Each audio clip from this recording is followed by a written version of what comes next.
નમસ્કાર, જય હિન્દ. દોસ્તો, જીપીએસસી ડીવાયએસઓની 102 જેટલી જગ્યાઓ એ આવી ફોર્મ ભરાઈ પણ ગયા છે અને હવે સપ્ટેમ્બર મહિનામાં એની પરીક્ષા છે એ વ્યવસ્થિત રીતે થવાની છે.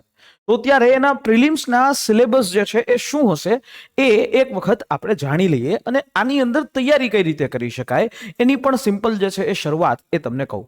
જનરલી કોઈ પણ પરીક્ષા છે એની તમારે તૈયારી કરવી હોય તો એના માટે બુક લિસ્ટ એ તમારી પાસે હોવું જોઈએ. બુક લિસ્ટ વાળો જે સેશન છે એ નીચે હું ડિસ્ક્રિપ્શન બોક્સની અંદર કે કઈ કઈ પુસ્તકો તમારે વાંચવા જોઈએ એ પણ હું તમને આપી દઈશ. એટલે બુક લિસ્ટ જે છે એનો પણ વિડીયો ઓલરેડી આપણે બનાવ્યો છે અને જેમાં તમને આખી વસ્તુઓ એ મળી જશે.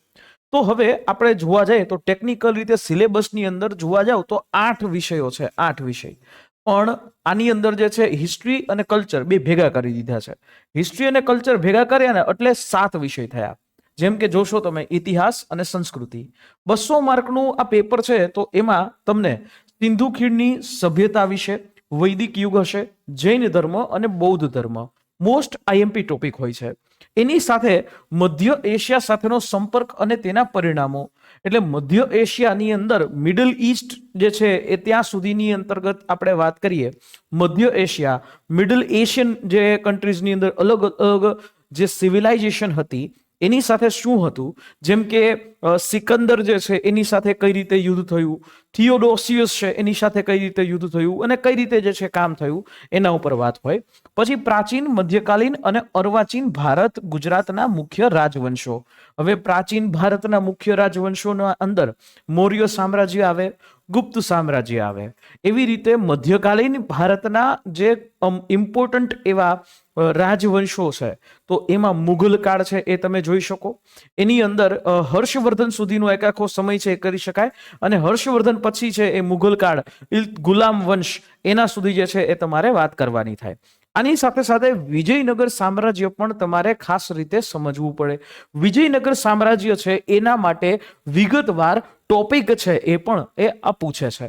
અને જો અર્વાચીન ભારતમાં વાત કરીએ તો અર્વાચીન ભારત 1857 પછીનો જે આખો સમય છે એ 1857 પછીનો સમય એ તમને પૂછાય છે.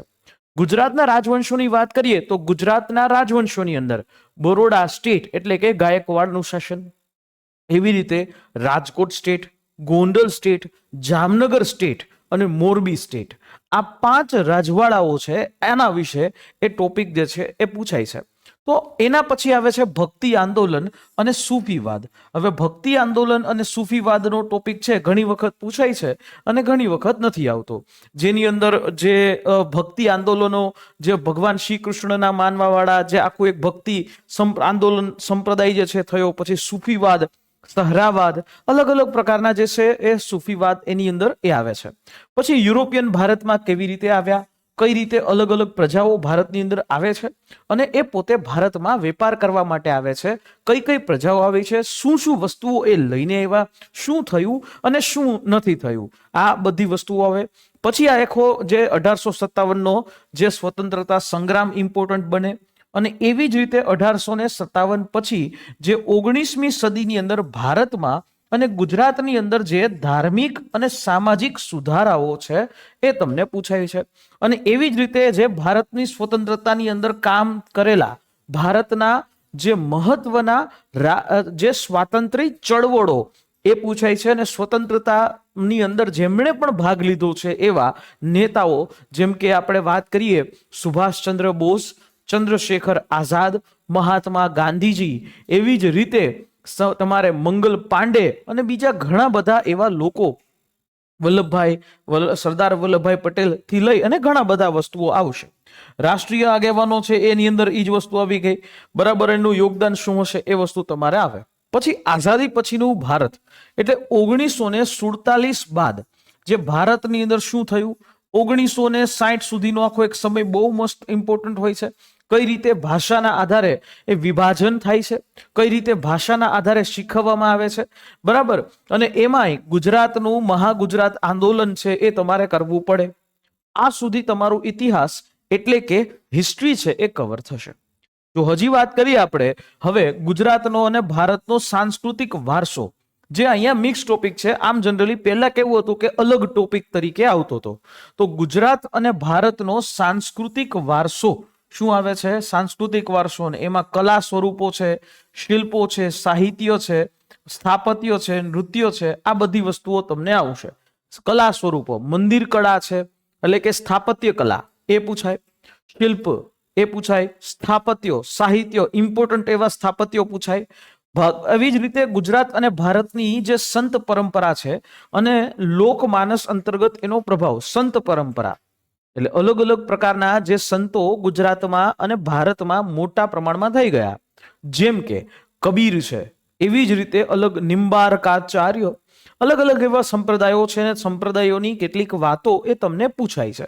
ભારત અને ગુજરાત આ બેની અંદર ગુજરાતની જીવન પરંપરા, ગુજરાતના મેળા ઉત્સવો, ખાણીપીણી, જનરલી ગુજરાત ઉપર વધારે ફોકસ હોય છે તો ગુજરાત ઉપર આપણે ફોકસ કરવું પડે. અને આના માટે યુવા ઉપનિષદની ખૂબ સારી એવી બુક એ આવે છે, એ તમે જોઈ શકો છો.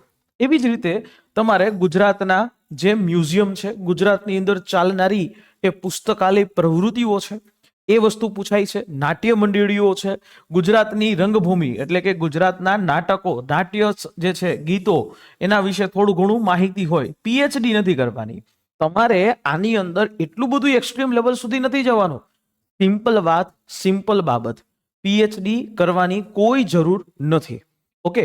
ગુજરાતી સાહિત્ય, હવે ગુજરાતી સાહિત્યમાં પણ હવે આ ટોપિક એવો છે ને કે આ ટોપિક કદાચ તો તમે સ્કીપ કરો તો સ્કીપ કરી શકો, કારણ કે એક લેખક હોય તો એક લેખકને ઘણું બધું વસ્તુઓ છે એ પૂછતા હોય, ઘણી બધી વસ્તુઓ છે એમાં લેખન કાર્યને કર્યું હોય, તો એક લેખકની 10 જે લેખન કૃતિઓ હોય એ યાદ રહી શકે નહીં, પ્રેક્ટિકલી પોસિબલ નથી.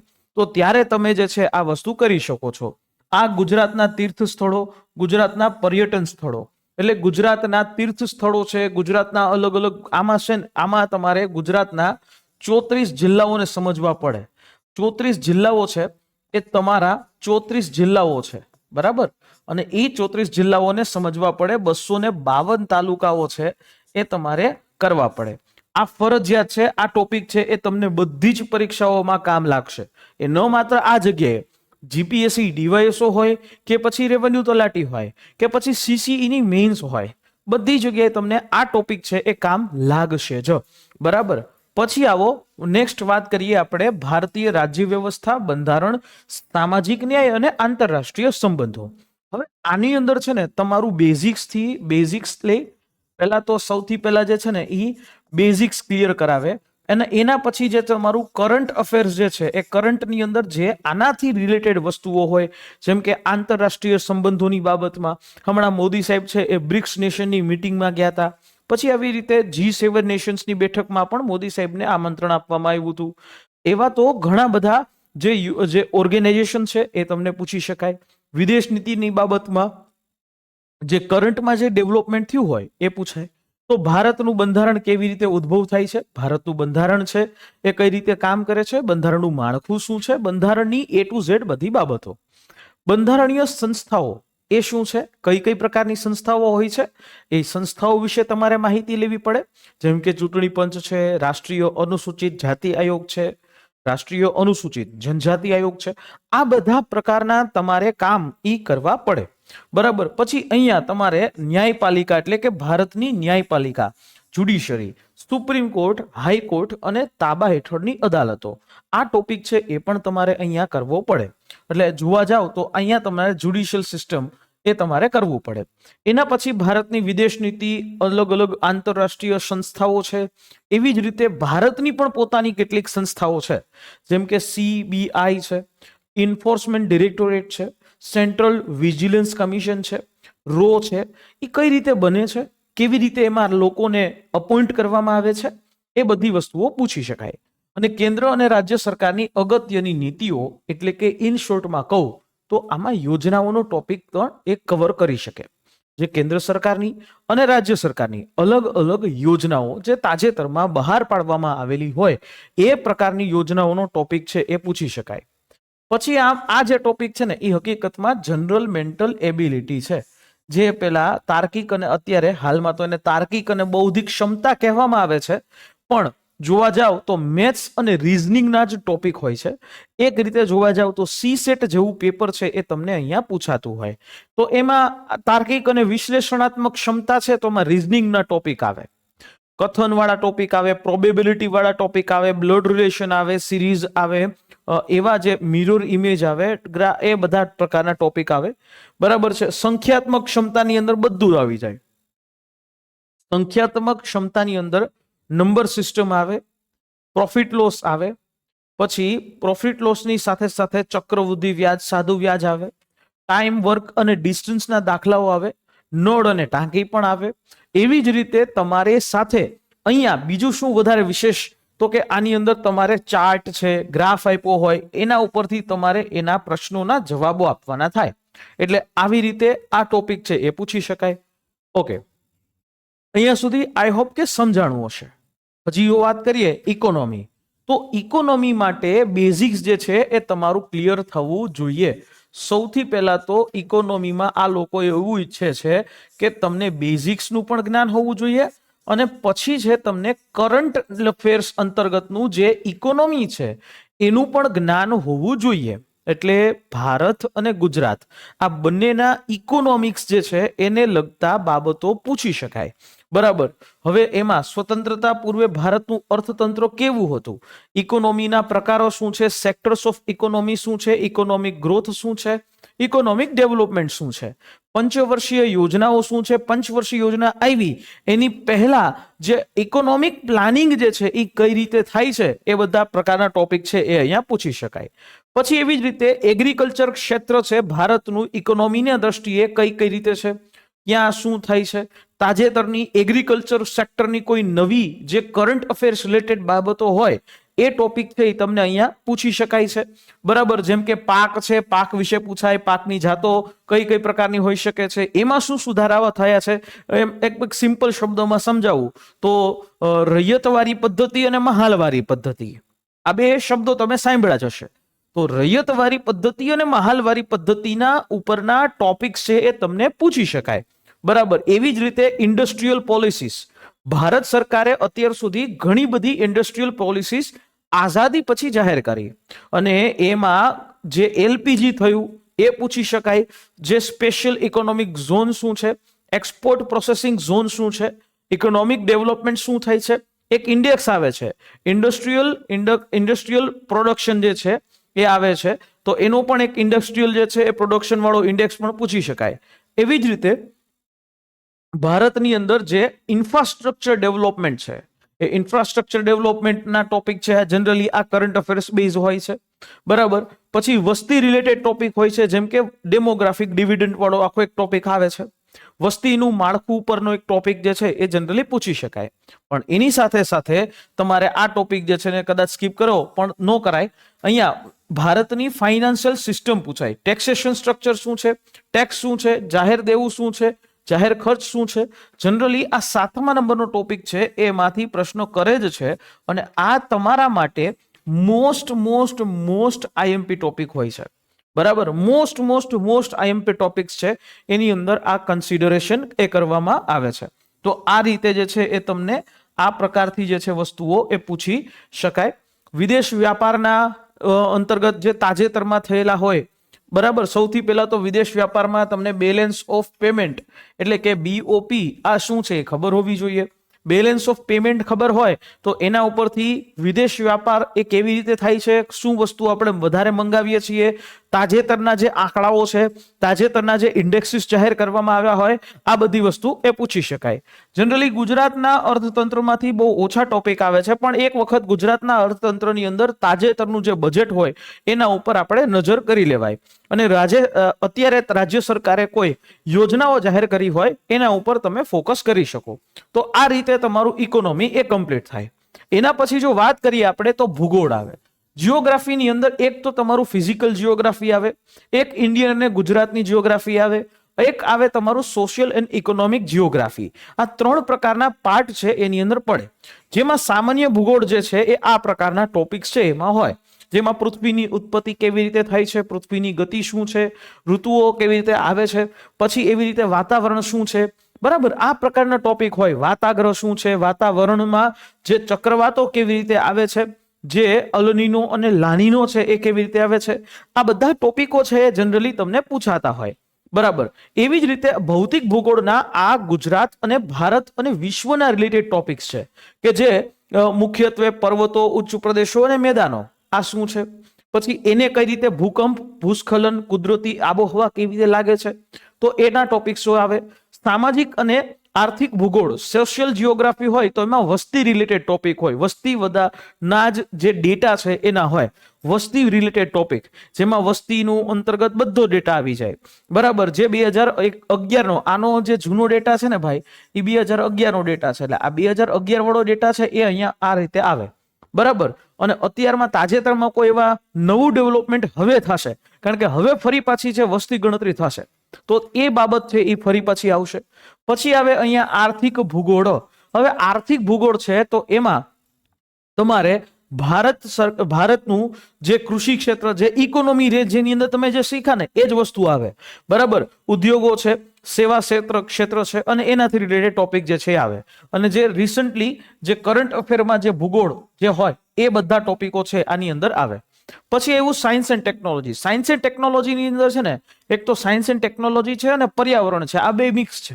તો સાયન્સ એન્ડ ટેકનોલોજીમાં જો તમારે જોવું હોય તો તમારે બેઝિક તમને ખબર હોય તો તમે પુસ્તક લઈ શકો છો. યુવા ઉપનિષદનું ખૂબ સારું પુસ્તક છે, જેની અંદર સાયન્સ એન્ડ ટેકનોલોજીની અંદર ભારત સરકાર જે છે એને ભારત સરકારની જે પોલિસી સાયન્સ એન્ડ ટેકનોલોજીની અંદર અલગ અલગ જગ્યાઓ છે, અલગ અલગ ઇનોવેશન્સ જે થાય છે એના ઉપર આવે.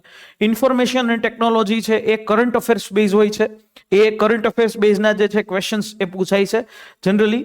આ જે વસ્તુ છે એ બહુ આઈએમપી હોય છે, જેને સ્પેસ પ્રોગ્રામ કહેવાય, અંતરિક્ષ કાર્યક્રમ કહેવાય. અને એ અંતરિક્ષ કાર્યક્રમ ડિફેન્સ ટેકનોલોજી છે, હથિયારો છે, એના ઉપર પૂછાય. બરાબર, પછી અહીંયા ઉર્જાની બાબતોનો કોઈ નવો જે રિલેટેડ કરંટ અફેર્સ હોય તો એ પૂછી શકાય. ભારતની પરમાણુ નીતિ, તો ભારતની પરમાણુ નીતિ છે બહુ સિમ્પલ ટોપિક છે, બહુ સરળ ટોપિક છે, એ પૂછી શકાય. પર્યાવરણ વિજ્ઞાનમાં આ પ્રકારના ટોપિક હોય. જનરલી પર્યાવરણની અંદર બહુ ટોપિકો એટલા બધા નથી પૂછાતા, જે કરંટ અફેર્સમાં જે તાજેતરમાં ચર્ચામાં હોય છે એવા જ પ્રકારના ટોપિકો છે એ અહીંયા આવે છે. તો આ પર્યાવરણને લગતા જે ટોપિકો છે એ પૂછાય છે. અને ત્યાર પછી સૌથી મહત્વનું હોય છે કરંટ અફેર્સ. જનરલી આપણે હવે જે પ્રકારનો અત્યારનો ટ્રેન્ડ રહ્યો છે એ ટ્રેન્ડ પ્રમાણે 8 થી 10 મહિના, કેટલા 8 થી 10 મહિના, આ 8 થી 10 મહિનાનું કરંટ અફેર્સ છે એ તમારે કરવું પડે. કેટલા મહિનાનું? 8 થી 10 મહિનાનું. બરાબર, અને 8 થી 10 મહિનાનું કોઈ પણ એક મેગેઝિન એ કરી શકો. અને દોસ્તો તમારા માટે અમે કરંટ અફેર્સ માટે સ્પેશિયલી યુટ્યુબની અંદર દર રવિવારે એક special session weekly current affairs છે એનું અમે આયોજન કરેલું છે. દર રવિવારે તમારા માટે સાંજે 4 થી 6 વાગ્યાના સેશનમાં વીકલી કરંટ અફેર્સ આપણે આયોજન કરીએ છીએ, જેમાં બધી જ વસ્તુ એક વીકની અંદર તમારું થયેલું બધું જ એ કવરઅપ થઈ જાય, જેથી તમને ફાયદો થાય અને દરેક લોકો સુધી જે છે એનો આશય છે એ પૂછી શકાય. કારણ કે કરંટ અફેર્સ માર્કેટમાં ઘણું બધું હોય, પણ એમાંથી કઈ વસ્તુ કરવાની થાય એ જે છે એને તમે સમજી લ્યો, એક વખત ખબર પડી જાય એટલે તમારું ઓલમોસ્ટ કામ છે એ ક્લિયર થઈ જાય. આશા રાખીએ આ માહિતી સમજાઈ હશે. અને જો તમે ડીવાયએસઓની તૈયારી એ કરવા ઈચ્છો છો વ્યવસ્થિત રીતે, તો ચોક્કસથી જોડાઈ શકો છો અમારી આ બેચની અંદર. આ બેચ છે એ 2699 રૂપિયામાં છે, પરંતુ અહીંયા તમને ડિસ્કાઉન્ટ જે છે મળી શકશે. ડિસ્કાઉન્ટ માટે તમારે અમારી આ હેલ્પલાઇન નંબર છે એનો કોલ કરવાનો રહેશે અને કૂપન કોડ માંગવાનો હશે. એમાં હજી 100 રૂપિયાનું ડિસ્કાઉન્ટ આપશે.